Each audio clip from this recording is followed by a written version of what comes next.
Welcome back, Woodsters, to another LEGO Star Wars video. Today, we've successfully landed on Kamino, and we're going to be taking a look at these two awesome sets. One LEGO Star Wars set from 2002, and the other, I think, from 2021. The current release of Obi-Wan Starfighter. Let's take a look at these guys and see how they compare. Starting off with our Obi-Wan Starfighter from 2002, we get, of course, our classic yellow Obi-Wan. The ship is very rudimentary. It's got great detailing, but it doesn't use a lot of pieces to get there. Starting off at the wing on the right side, we've got absolutely no stickers at all, but we do have a Printed Republic logo, and everything else is brick built. On the other side, same deal with all brick built, but we do get the R4 head instead of another Republic logo. All the detail on the sides, closer to the cockpit, is completely printed. There are absolutely no stickers on this side either. Taking a closer look at that R4 head, you can see it's one of those older ones that doesn't quite go to the very bottom of the dome. Switching over to the newest Obi-Wan Starfighter, immediately you can see those giant stud shooters on the front. They don't hurt the detail of the ship in many ways, but it definitely is noticeable how much bigger they are over the older ones. On the right side, we have the exact same detail, but we use way more stickers. There's stickers all over near the cockpit. Even the Republic logo is a sticker now. I don't know why in 20 years everything became stickers, but the old Republic logos that was printed looks much better, and the red matches because there's no red on the brick.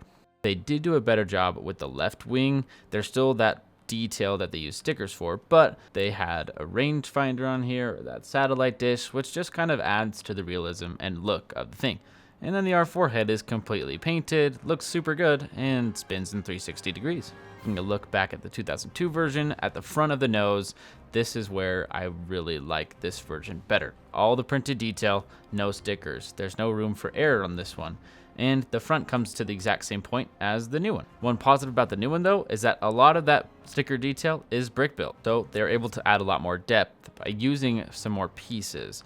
But then we get our problem, which is this absolutely horrendous looking gap between the middle of the body and the two wings. It is extremely noticeable how big those gaps are, especially at the front. It does not look good, especially when side by side you have the old one, which may look a little bit different, but has absolutely no gaps between the wings and the body of the ship.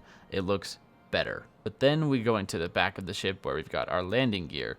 The engines on the original one look good, but then the landing gear is okay.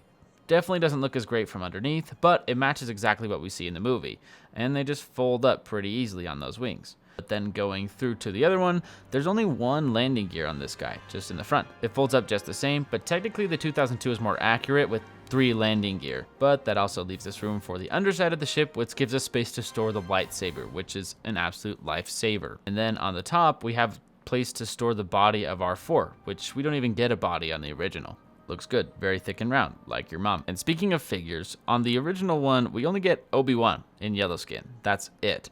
But with this new one, we've got 3 figures. To make it a little bit more fair, I'm just going to be comparing the OG Obi-Wan to this newer style one, especially since they updated the look of his grandma hair to something new and even better with the new one. So let's see how they compare.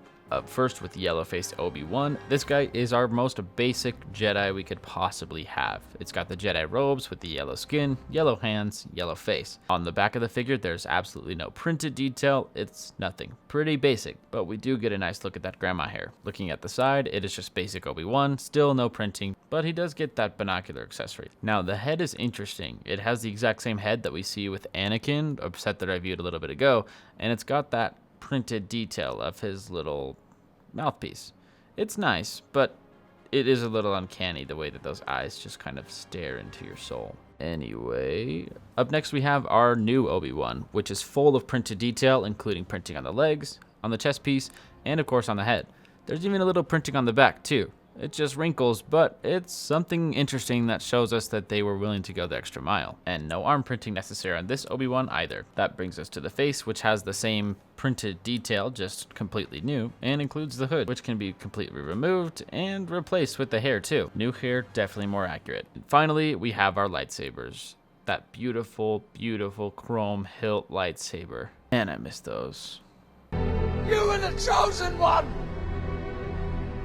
It was said that you would destroy this Sith, not join them! And so that's it, my review of these two beautiful Obi-Wan Starfighters. Both of them have their pros and cons. One of them came out 20 years ago, the other one just a few years ago. but they're both great and unique sets.